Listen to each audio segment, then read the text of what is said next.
Dear students, आज मैं आपको एक्टिव एंड पैसिव वॉइस बताने जा रहा हूँ। एक्टिव वॉइस का मतलब होता है कर्तवाच्य और पैसिव वॉइस का मतलब होता है कर्मवाच्य। एक्टिव वॉइस इसका मतलब होता है जिन वाक्यों में कर्ता प्रधान होता है, कर्ता प्रधान होता है, उसे एक्टिव वॉइस कहते हैं। और पैसिव वॉइस का मतलब होता है पैसिव वॉइस जिन वाक्यों में कर्म प्रधान होता है उसे पैसिव वॉइस कहते हैं। एक्टिव वॉइस से पैसिव वॉइस बदलने के लिए हमें कुछ सामान्य नियमों का बोध होना चाहिए, ज्ञान होना चाहिए। Active voice subject is the important in the sentence is non active voice. Passive voice object is the important in the sentence is non passive voice. मुख्य नियम किस प्रकार हम एक्टिव को पैसिव में बदलेंगे, इस बात के लिए मुख्य नियम पहले 3 देखेंगे। एक होता है सब्जेक्ट को ऑब्जेक्ट बनाते हैं। उसके पहले बाई लगाते हैं। आप लोगों ने ये नियम पढ़े भी होंगे, पर इनको थोड़ा और नोटिस करेंगे। दूसरा है ऑब्जेक्ट को सब्जेक्ट बनाते हैं और उसके नंबर,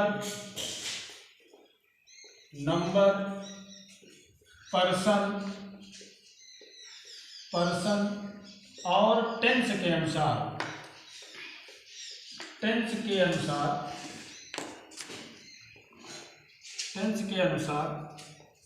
हेल्पिंग वर्ब सहायक क्रिया लगाते हैं। तीसरा इसका मुख्य नियम है मेन वर्ब की थर्ड फॉर्म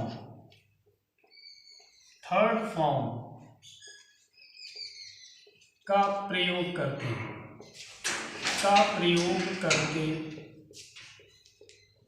हैं। जो मुख्य क्रिया होगी उसकी थर्ड फॉर्म का प्रयोग करेंगे। अब इसके बाद हम ये बात कर लेते हैं, एक एग्जाम्पल देखें। He writes a letter. इसमें देखें ही सब्जेक्ट है, ए लेटर ऑब्जेक्ट है, राइट्स ये मेन वर्ब है। पहला नियम कहता है कि सब्जेक्ट को ऑब्जेक्ट बना देते हैं, ऑब्जेक्ट को सब्जेक्ट बना देते हैं। ये सब्जेक्ट है, इसे हम ले जाएंगे ऑब्जेक्ट बनाएंगे और इसके पहले हम बाई लगाएंगे। ये ऑब्जेक्ट है, इसे लेकर इधर लाएंगे। इसके बाद सहायक क्रिया का प्रयोग करेंगे, हेल्पिंग वर्ब का प्रयोग करेंगे और ये थर्ड फॉर्म है, वर्ब है जिसकी थर्ड फॉर्म का प्रयोग करना है। अगर चेंज करेंगे पैसिव में तो ये चूंकि प्रेजेंट इंडिफिनिट का टेंस है और प्रेजेंट इंडिफिनिट टेंस में पैसिव वॉइस में सहायक क्रिया इज एम आर लगती है, तो ए लेटर को इधर लाया जाए। ए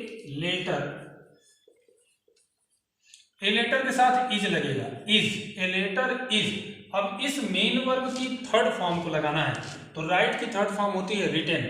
ए लेटर इज रिटेन।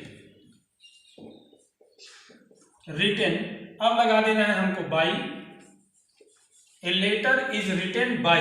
ही जब इस तरफ जाएगा तो ही का पैसिव वॉइस में ऑब्जेक्ट के रूप में प्रयोग करेंगे तो ऑब्जेक्टिव केस लगेगा, जो हो जाएगा him. A letter is written by him. एक पत्र उसके द्वारा लिखा जाता है। हमें एक समस्या आ सकती है कि हम कैसे पहचानेंगे कि सब्जेक्ट क्या है और ऑब्जेक्ट क्या है। तो जब किसी वर्ब में, अगर वर्ब में हम हु का प्रयोग करें, हु, कौन, तो जो उत्तर मिलेगा, जो आंसर होगा वह होगा सब्जेक्ट। और यदि अगर इसी वर्ब में whom, किसे,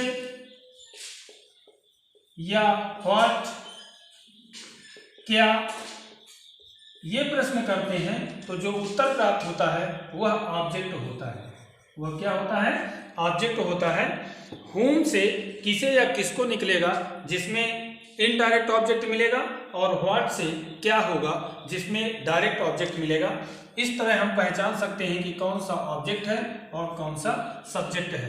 इन तीनों नियमों के अनुसार ही हम टेंस के एक्टिव से पैसिव पढ़ना शुरू करते हैं, जिसमें इस बात का ध्यान देना है। मैं एक छोटा सा फिगर बनाता हूं जिसमें सभी टेंसों के पैसिव वॉइस की हेल्पिंग वर्ब लिखी होगी। जैसे यहां पर लिख दे tense indefinite, indefinite, continuous, continuous, perfect और परफेक्ट कॉन्टिन्यूअस, परफेक्ट कॉन्टिन्यूअस। इन सभी टेंसों की सहायक क्रिया जो पैसिव वॉइस में प्रयोग होगी, हम कहें तो helping verb of passive voice. Passive voice में कौन सी सहायक क्रिया लगेगी? तो यहां प्रेजेंट, प्रेजेंट इंडिफिनिट में देखेंगे तो is, am, are. Past,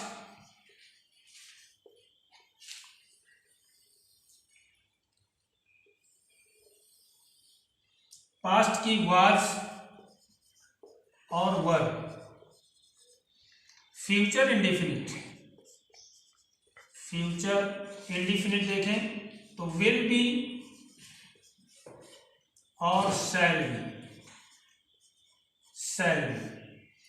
present continuous में सहायक क्रिया लगेगी इज, एम, आर, और मेन वर्ब की आईएनजी फॉर्म की जगह यहां पर बीइंग का प्रयोग करते हैं, क्योंकि आईएनजी लगता है इसलिए बीइंग।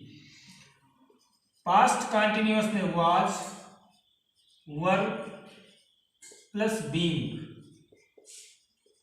फ्यूचर कंटिन्यूअस टेंस का पैसिव वॉइस नहीं बनता। अब प्रेजेंट परफेक्ट की बात करें तो हैज बीन और have been, have been. Past perfect में हैड बीन, और फ्यूचर परफेक्ट में will have been, shall have been. इन तीनों टेंसों का पैसिव नहीं बनता। ये पैसिव वॉइस की सहायक क्रियाएं हैं, और इन सहायक क्रियाओं के साथ ही हमें पैसिव वॉइस बनाना है। तो सबसे पहले हम पढ़ते हैं पैसिव वॉइस में प्रेजेंट इंडिफिनिट टेंस का।